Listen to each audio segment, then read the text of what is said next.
Hello, c'est HR, votre chroniqueur. Alors aujourd'hui, je vais vous parler d'un film que je viens de voir sur Prime Video. C'est le dernier action movie réalisé par Renny Harlin avec pour premier rôle Aaron Eckhart. Le titre de ce film est The Bricklayer. Alors oui, en français c'est le maçon. Dans ce film, le personnage qu'interprète Aaron Eckhart est maçon. Mais forcément, vous vous doutez, ce fameux maçon a une grosse particularité. Avant d'aller plus loin, voici le pitch. Alors je vais vous le faire de façon extrêmement simple. Aaron Eckhart interprète donc un maçon qui en fait à la retraite, c'est un ex-agent et justement le FBI a besoin de lui pour stopper un dangereux criminel. Oui, vous allez me dire pourquoi on le choisit lui. Tout simplement parce que le fameux criminel est son ancien coéquipier lorsqu'il était en mission d'infiltration à l'étranger. Voilà, c'est le pitch de base de ce film qui sur le papier est censé être un film d'action. Oui, je dis d'action car une fois qu'on l'a vu, le film, en fait, ce n'est pas un action movie tambour battant. Il y a de l'action, certes, mais heureusement pour l'amélioration des lignes de script, l'action est beaucoup plus timorée. Mais cela n'empêche pas qu'il y a de très belles scènes d'action. Alors tout d'abord, sachez que ce film est tout simplement l'adaptation d'un roman sorti en 2010, ayant le même titre, et écrit par Noah Boyd. Alors côté réalisation, nous retrouvons Renny Harlin. Renny Harlin, qui est un réalisateur qui a déjà une très longue filmographie derrière lui, mais qui est capable du bon comme du pire. Il a réalisé d'excellents films comme Prison en 88, Le Cauchemar de Freddy en 88, 58 minutes pour vivre en 90 avec Bruce Willis, mais la même année, il a sorti un film complètement naze, Les Aventures de Ford Fairlane. Mais il a quand même réussi à redresser la vapeur avec un super succès, 3 ans après avec Cliffhanger, porté par Stallone. Ensuite, il a enchaîné avec 2 bides planétaires, L'île aux pirates en 95 avec Jenna Davis et Au revoir à jamais en 96, toujours avec Jenna Davis. Jenna Davis qui était sa compagne à l'époque. Là, il a eu une traversée du désert avec des films qui ont plus ou moins eu du succès. Pourtant, il y en avait certains qui étaient bons, comme Peur Bleue en 99. Le moyen Driven avec Stallone en 2001. Profession Profiler que moi j'ai particulièrement aimé en 2004. Bref, il a alterné de bons films avec de belles réalisations, avec de mauvais films, avec des films, voilà, vraiment pas réussis. Je pense principalement à La Légende d'Hercule. Ce film est sorti en 2014, honnêtement, c'est l'un des moins bons de Renny Harlin. Bref, voilà, Renny Harlin est à la base un bon réalisateur, mais qui malheureusement des fois se perd dans des projets, voilà, un petit peu hasardeux. Et là, ce film, Bricklayer, est bien, mais sans plus. Le film est correctement réalisé, le film est appréciable, l'histoire est haletante, c'est clair, mais la mise en scène est plutôt assez classique. Une fois que vous aurez vu ce film, on comprend aisément pourquoi ce film n'est pas sorti au cinéma. En ce qui me concerne, je pense que Renny Harlin devrait se focaliser sur les films frissons, sur les films d'horreur. Car au final, lorsque l'on regarde la totalité de sa filmographie, ses meilleures réalisations restent dans le domaine de l'horreur. Que ce soit Prison, que ce soit Freddy, que ce soit son chapitre à la saga L'Exorciste, qui avait pour titre The Beginning, ou dernièrement sa nouvelle trilogie horrifique Les Intrus. Voilà. Moi j'estime que Renny Harlin, c'est voilà, rajouter du suspense, c'est instaurer du frisson, de la peur, mais dès qu'il s'attaque à autre chose, des fois cela part dans tous les sens.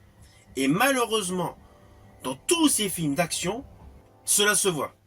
Car lorsqu'on regarde vraiment de plus près les films d'action qu'il a réussi, je pense à 58 minutes pour vivre, honnêtement ce n'est pas le meilleur de la saga Die Hard. Il est bon le film, mais sans plus. Le seul point culminant de la filmographie de Renny Harlin en termes de films d'action, c'est Cliffhanger avec Stallone. Mais ce film a une particularité, justement, qui se rapproche au côté oppressant que Renny Harlin instaure dans ses films d'horreur. Toute la traque au sommet des méchants donc face à Stallone est vraiment digne d'un film horrifique. L'atmosphère, le côté ambigu, le côté anxiogène, voilà. C'est vraiment là où explosent au mieux les talents de Renny Harlin. Et malheureusement, dans ce film, The Bricklayer, sa réalisation est certes correcte, mais elle est assez classique. Il n'y a rien d'innovant, ce n'est pas l'action movie qui va révolutionner le genre.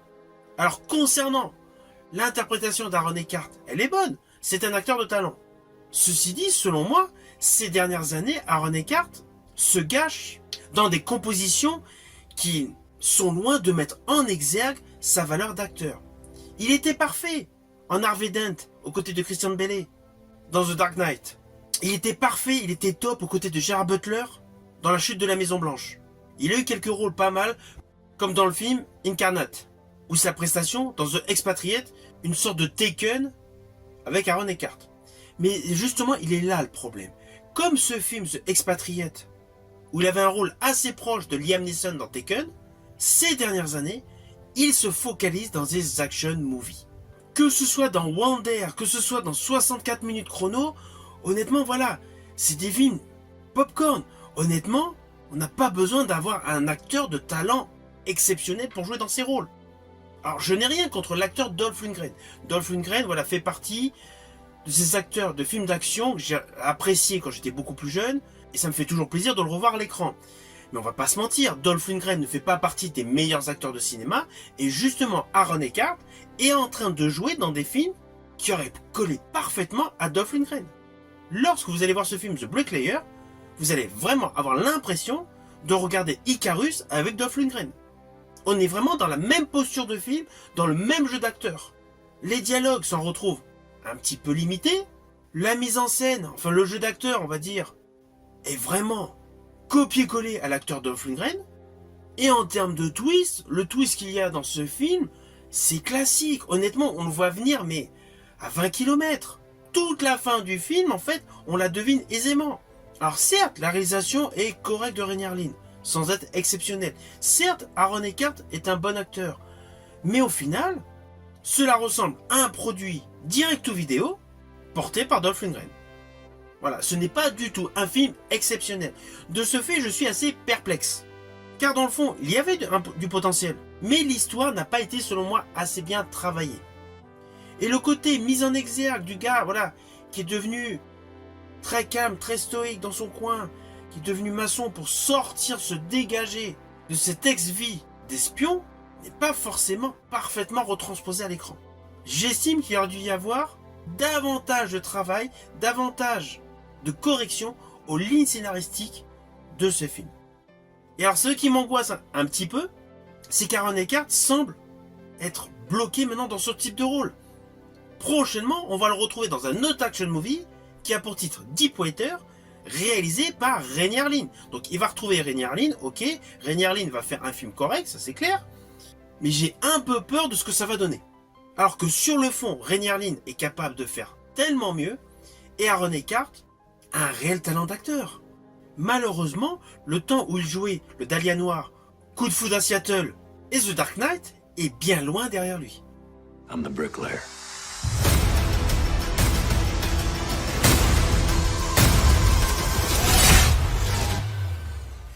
Alors au final, c'est un film naturellement que je vous invite quand même à découvrir sur Prime Video.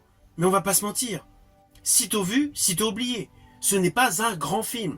C'est un film, on va dire, popcorn. C'est un film, voilà, digne d'un téléfilm. Il est évident que ce film n'aura pas du tout un succès de malade.